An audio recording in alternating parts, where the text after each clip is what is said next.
Hello friend, technical idea YouTube channel पर आप सभी का स्वागत है। आप मेरे हाथ में जो एलईडी लाइट देख रहे हैं, इसको जलाने के लिए हमें 12 वोल्ट चाहिए। लेकिन आज हम इस लिथियम आयन बैटरी से इस एलईडी को जला के दिखाएंगे। इस लिथियम आयन बैटरी का वोल्टेज है 3.7 वोल्ट। इस एलईडी को जलाने के लिए हमें 3 लिथियम आयन बैटरी चाहिए। तीनों बैटरी को सीरीज में कनेक्शन करने के बाद हमें 12 वोल्ट मिलेगा और हम इस एलईडी को जला पाएंगे। तो चलिए फिर आज के इस वीडियो में मैं आपको दिखाऊंगा इस लिथियम आयन बैटरी से हम कैसे 12 वोल्ट बैटरी पैक बना सकते हैं घर में एकदम इजी तरीके से। फ्रेंड, वीडियो को शुरू करने से पहले आप अगर चैनल में नए हैं तो चैनल को सब्सक्राइब कीजिए और वीडियो को शेयर कीजिए, और वीडियो अच्छा लगे तो एक लाइक कीजिए। तो चलिए फ्रेंड आज का वीडियो शुरू करते हैं। फ्रेंड, 12 वोल्ट बैटरी पैक बनाने के लिए हमें 3 लिथियम आयन सेल की ज़रूरत पड़ेगा। तीनों सेल को सीरीज में कनेक्शन करना होगा। तो चलिए फ्रेंड वीडियो में देखते हैं सीरीज कनेक्शन कैसे करना है।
फ्रेंड हमारा सीरीज कनेक्शन एकदम कंप्लीट हो चुका है। हमारा 12 वोल्ट बैटरी पैक तैयार हो चुका है। तो चलिए फ्रेंड एलईडी को जला के आपको दिखाते हैं।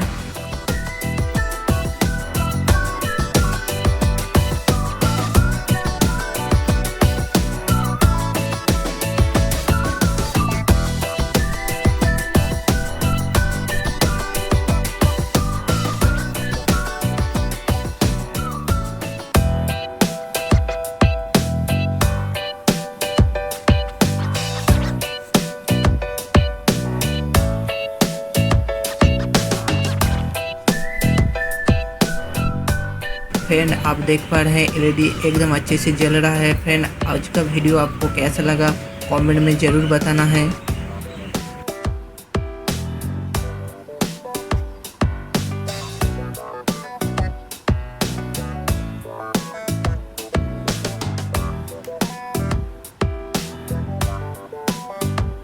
फ्रेंड चलिए मिलते हैं नेक्स्ट वीडियो में।